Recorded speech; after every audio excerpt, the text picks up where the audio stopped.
Sinto-me profundamente alegre de chegar até você e conversar com você, ou pelo menos deixar uma mensagem para que você pense e logo procure se comunicar conosco, dando suas opiniões, seu parecer, seus questionamentos, fazer questionamentos em contra ou a favor, argumentações válidas na temática da psicologia.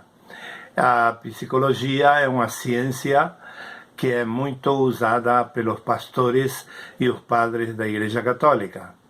E nós usamos muitíssimo a psicologia e os ministérios pastorais e de padres são ministérios que têm um amplo conhecimento da ciência e, na mesma vez, temos um onus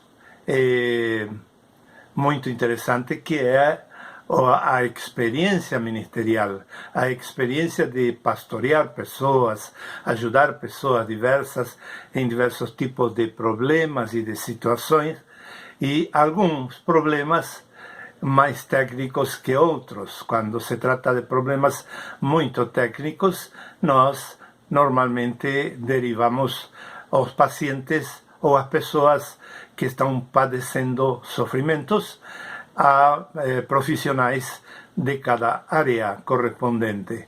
Porém, como ministros de Cristo, temos uma chance muito grande de poder ajudar a pessoa. E tenho estudado muito a psicologia e cheguei, mediante os meus estudos, a uma palavra mediante que uma diretora de escola na Argentina, ela me doou um livro. Disse: Tito, eu vou te doar um livro muito importante, vai te ajudar muito no teu trabalho, nas tuas profissões, porque eu já tinha várias profissões seculares, por dizer de alguma maneira, e também a ontológica, que é a teologia. Então, ela, conhecendo disso, ela me doou esse livro e me disse assim: este livro, o Ministério de Educação da Argentina mandou imprimir, mandou fazer este livro na Argentina, e milhares de livros desta mesma edição para doar e obrigar a todo diretivo de escola municipal, estadual e nacional ler este livro e aprender como tratar aos alunos. Então ela disse: eu vou te doar um livro que corresponderia a uma professora que casualmente faleceu.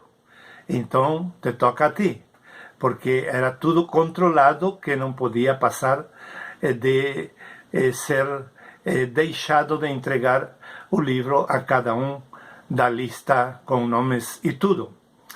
Portanto, eu acedi a esse livro e fiquei conhecendo que o psicólogo espanhol Robert Roche Olivar, no ano 1991, escreveu um livro lançando a ideia da prosocialidade como um galho da psicologia.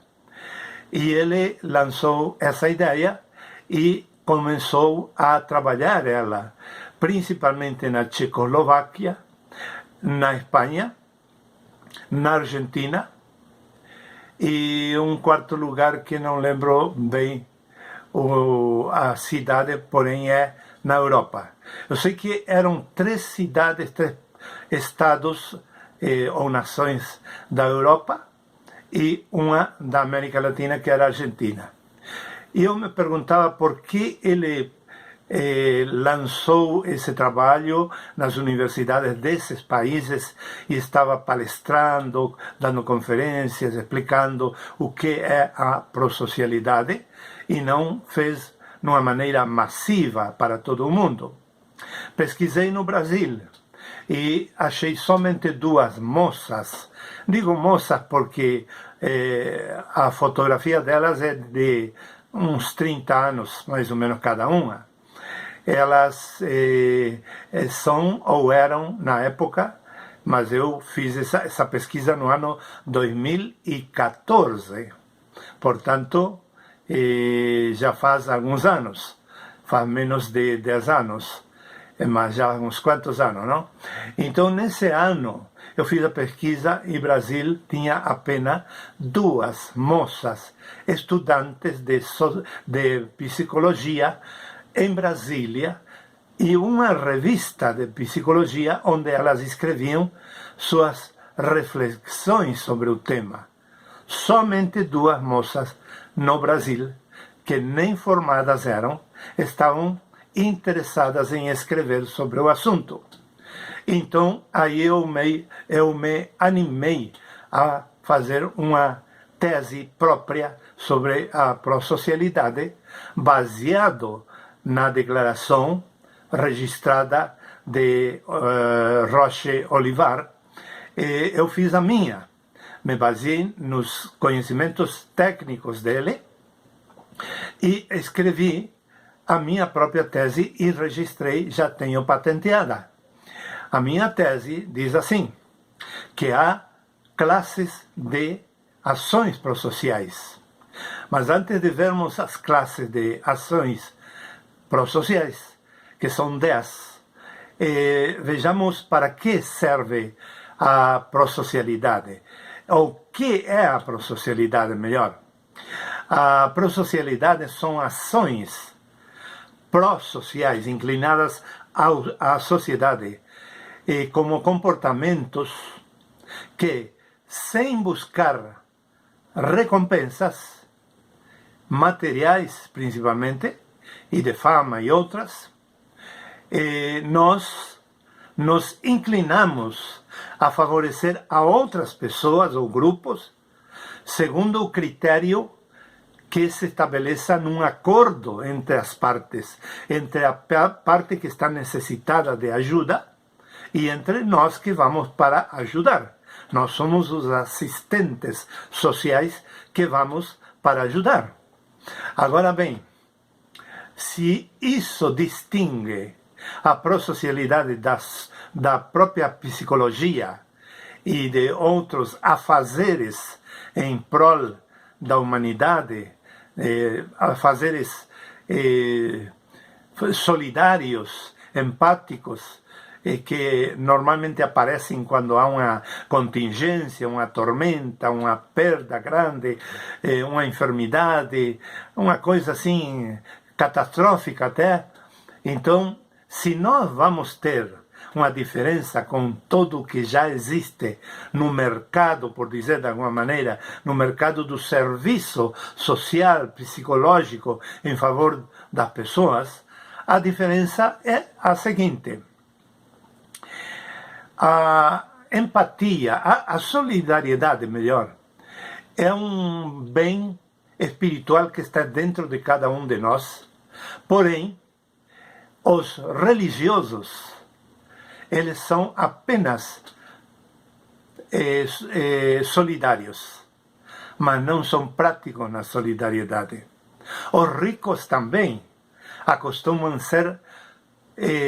ter o sentimento de solidariedade, porém não praticá-lo. Já quando se trata de um sentimento de empatia, já quer dizer que a pessoa solidária passa a ter algum tipo de reação positiva em favor da pessoa. Mas pensa bem comigo. Quando uma pessoa é solidária ou empática, que é mais profundo já, em ambos os casos, você vai encontrar religiosos e moralistas que defendem essas coisas, a solidariedade e a empatia. No entanto, você não vai encontrar em nenhum deles uma ação desinteressada. Eles vão ajudar sempre em troca de algo. E essa é a grande diferença entre os solidários ou a solidariedade, a empatia e a prosocialidade. Por quê? Porque quando você é solidário, queira-se ou não, embora você use os artifícios melhores possíveis, os argumentos mais simples e convincentes possíveis, Você vai tentar ajudar uma pessoa com um espírito solidário e você vai tentar fazer com que a pessoa não se sinta mal, mesmo assim a pessoa se sente mal. Por quê? Porque, queira-se ou não, a pessoa que faz uma obra de solidariedade tem uma atitude de superioridade. Porque chega até a pessoa que necessita, palavras mais, palavras menos, pode até ser muito empático e dizer, olha, eu vi que a sua casa foi incendiada, me doeu tanto, me lembrou que eu também tive a minha incendiada, sofri muito, chorei diante dessa situação e eu vim para te ajudar e estou aqui para te ajudar no que você precisar. Mas eu quero que você saiba que eu estou te ajudando sem nenhum interesse. Porém, quando eu ajudo, digo, só me permite tirar uma foto. Estragou toda a solidariedade e a empatia. Por quê? Porque demonstrou que mesmo tendo um lindo discurso de não interesse, demonstrou interesse. Algum interesse tinha. Então, essa é a grande diferença. Enquanto que a prosocialidade, ela é por acordo. Isso é o básico, é o fundamental, é a diferença enorme que nós temos como agentes prosociais e por cima dos que são solidários, agentes solidários ou agentes empáticos, assistentes sociais da prefeitura, assistentes sociais da saúde pública, assistentes sociais dos bombeiros voluntários, assistentes sociais das igrejas, assistentes sociais dos clubes, assistentes sociais das forças vivas de uma cidade, de um município ou de um bairro, de uma comissão de bairro. Queira ser quem seja, quem quer que seja, melhor, o assistente social, ele sempre tem algum interesse.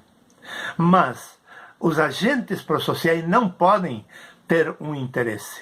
Tem que se despojarem de qualquer tipo de interesse e chegar a um acordo com aquela pessoa que vai ser servida. De que maneira vai ser servida? E em que medida? Agora bem, você pode estar questionando, sim, mas o ser humano é o mesmo. Então, é natural que corremos o mesmo risco, então. Claro que sim. Mas para isso está a técnica que foi elaborada e patenteada pelo senhor Robert Roche Olivar. É muito interessante, só que ele fala desde um perfil estritamente técnico e até ateu. E eu quis transformar essa mesma tese numa tese que seja mais humana e mais crente. Seja lá o que for, o seu Deus, o seu ídolo, nesses méritos eu não entro. Eu só entro na questão da espiritualidade que está na nossa mente e no nosso coração como seres humanos criados à imagem de Deus. Nós temos a religiosidade nata em nós. É nata a religiosidade.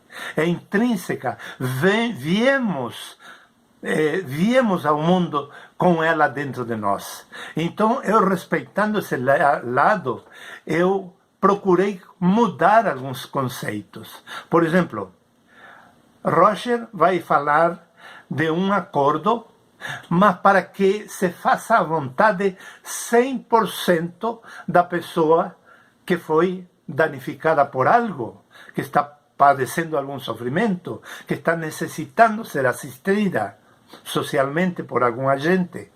Então, ele vai dizer que a prosocialidade é um acordo para que o agente prosocial chegue e faça todos os gostos daquele que está sofrendo e necessitando uma ajuda. E eu acho um pouquinho deficiente essa ideia. Porque se a pessoa está necessitando uma ajuda, por que ela vai impor os requisitos e a maneira como vai ser servida e assistida e socorrida por aquele outro que vem para servir. Mesmo que eu venha para servir como um agente prosocial, sem nenhum interesse religioso, político, dinheirista, o que for, ou de fama, nada disso, eu venho sem nenhuma intenção de lucro. Mesmo que eu venha assim, eu não posso, se sou um agente sério, servir do jeito que ele quer. Por exemplo, eu chego numa casa incendiada ou destruída pela enchente e eu quero fazer um acordo pró-social com as pessoas que habitavam essa casa, que estão do lado de fora agora chorando e lamentando a sua perda total. E eu venho para ajudar essa pessoa a resolver o seu problema por completo.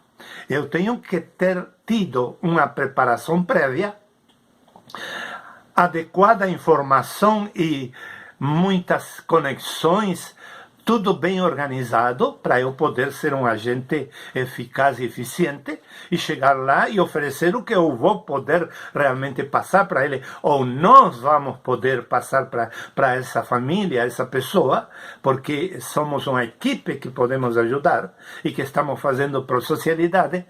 Eu tenho que estar muito bem preparado, mas além disso, eu tenho que ter inteligência, porque se a família que está sofrendo aquela situação da casa destruída, tem um homem sadio aí, e eu digo, nós, a equipe prosocial, queremos ajudar você a construir de novo uma nova casa, levantar tudo de novo, vamos trabalhar para juntar os móveis, tudo o material para vocês.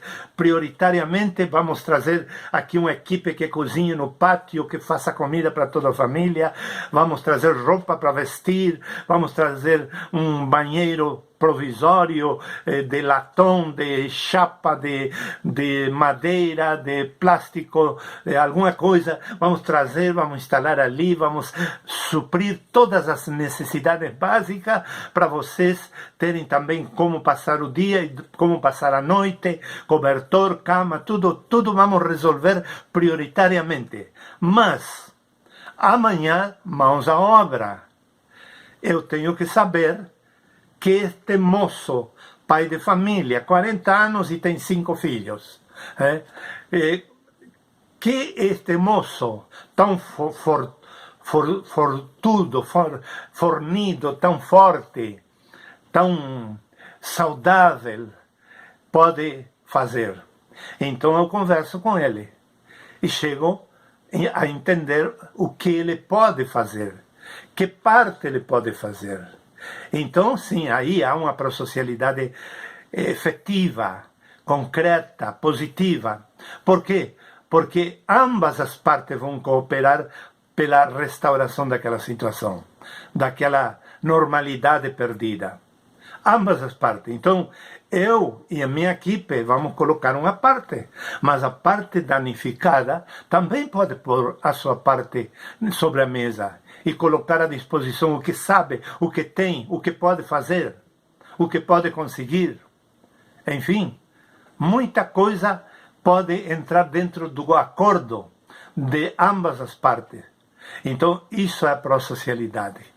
É uma maneira solidária e empática de ser agentes solidários, agentes assistentes sociais que possam ajudar as pessoas adequadamente, porém com princípios, com bases.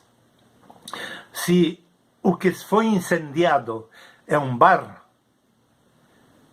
ou é uma casa de prostituição, vamos colocar melhor, e essa casa de prostituição tem fama de que o homem tem 2 4x4, tem uma chácara, tem muita riqueza, tudo ganhado em função do mercado do sexo feminino. E ele é um velho empresário desse rubro. E ele vive às custas do mal, do sofrimento, do padecimento, do aproveitamento, do abuso, mas também das carências emocionais, espirituais e humanas das pessoas. Ele tem um mercado que explora as pessoas para ele ser rico. E se incendia. E nós, equipe pró-social, chegamos ali, vamos querer reedificar esse mercado? Claro que não. Por isso que a tese de Roscher sofreu algumas alterações com um perfil mais latino-americano, mais humano, mais próprio para as nossas necessidades e também mais cristão. Não podemos ajudar a ser reedificado um mercado que estava dando problema para a sociedade. Não. Mas se é um ganha-pão de uma família, vamos dar a vida por isso. E vamos concordar ou fazer acordo suficientemente solidário entre as partes e empático para que haja a solução do problema dessa família, dessa casa, desse homem, desse matrimônio, dessa empresa, desse negócio. Qualquer coisa que seja, qualquer tipo de problema que seja, vamos estar a fim de ajudar sinceramente, sem nenhum interesse religioso, e é proibido na pró-socialidade fazer proselitismo religioso, fazer proselitismo partidário, é proibido. Onde haja um pequeno sinal de tudo isso, a pessoa tem que ser desplazada, tem que ser tirada da equipe. Por quê? Porque a pró-socialidade tenta ajudar as pessoas sobre a base do que a pessoa quer, mas também sobre a base do que a pessoa pode fazer por si mesma. Isto é muito interessante. Eu vou mencionar os 10 tipos de pró-socialidade ou ações pró-sociais e deixo para outros vídeos ir abordando ponto por ponto. Minha intenção é gravar um vídeo por ponto, por cada ação diferente, porque cada uma delas é muito rica e é diferente das outras, porém são todas as 10 complementares da pró-socialidade. Ajuda física. Essa é a primeira ação. Depois temos o serviço físico, que é diferente. A ajuda física e o serviço físico. Vocês lembram que eu falei faz um momento de chegar e resolver os problemas mais emergenciais? Isso é ajuda física. Agora, o serviço físico já é mais para depois. Depois vem dar e compartilhar. Isso é muito importante, porque se refere a dar do meu, tirar de mim. Isto é muito interessante. Sabia você que a pessoa que dá se doa parte da sua vida? Sabia que em cada coisa material vai uma parte da vida da pessoa? Não sabia? Porque você não experimentou nem dar, nem receber. Mas se você alguma vez deu ou recebeu, pode estar dizendo que não é bem assim. Sabe por quê? Porque é muito pouca gente que dá pensando assim: o que eu dou é minha vida, parte da minha vida. Isso que eu amo, eu dou.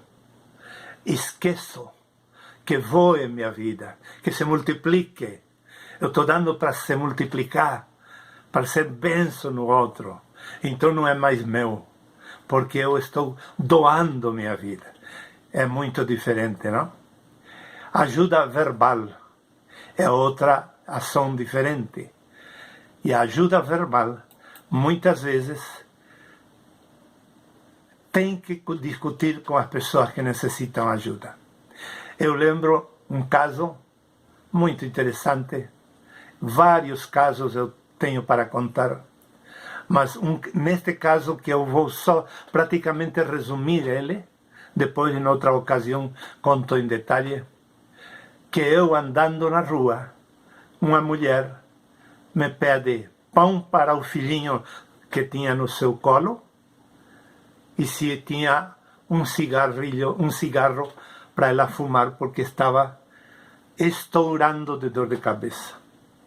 E eu, pastor cristão, peguei, botei minha mão no bolso, tirei dinheiro e disse quanto vale o cigarro e quanto vale o pão. E dei o dinheiro para ela. Depois conto bem em detalhe. Mas Deus recuperou essa vida e recuperou o filhinho e recuperou a família toda para ele. E essa família foi abençoada. Ajuda verbal. Nós devemos ser pessoas que saibamos ajudar e não condenar. Quinta ação, o consolo verbal. Nós não podemos chegar religiosamente condenando e dizendo, não será que há um pecado, há um defeito, ou sabe por que, vizinha, está lhe acontecendo isso? Porque a senhora fez isto, fez aquilo, ou seu filho está fazendo isto, coisas erradas, isto e aquilo. Não. Tem que haver consolo nas nossas palavras verbais. Confirmação e valorização. Sétimo, escuta profunda. É o que mais carece a maioria dos psicólogos e dos pastores e dos padres. Ainda bem, os pastores e padres têm muito mais. E alguns psicólogos também têm bastante, mas nem todos. Psicanalistas também às vezes, mas nem todos. Depois temos a empatia em condutas em geral, tanto na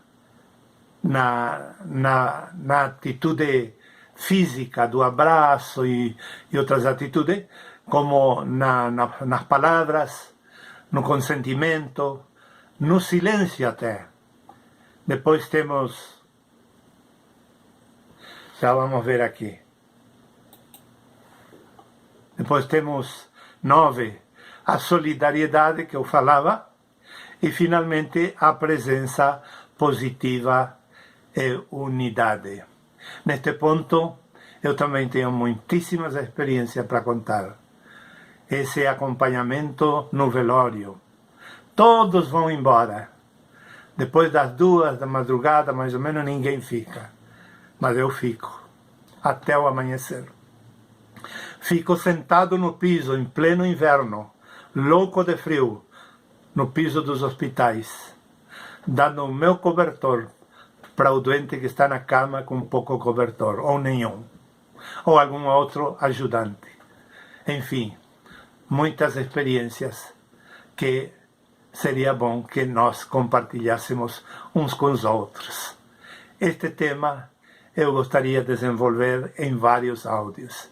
Assim que convido você, em vários vídeos, convido você a acompanhar meu trabalho de ponta a ponta, que é muito e dá para muito tempo você se instruir com experiências genuínas de psicologia, de psicanálise, de prosocialidade através do Ministério Cristão.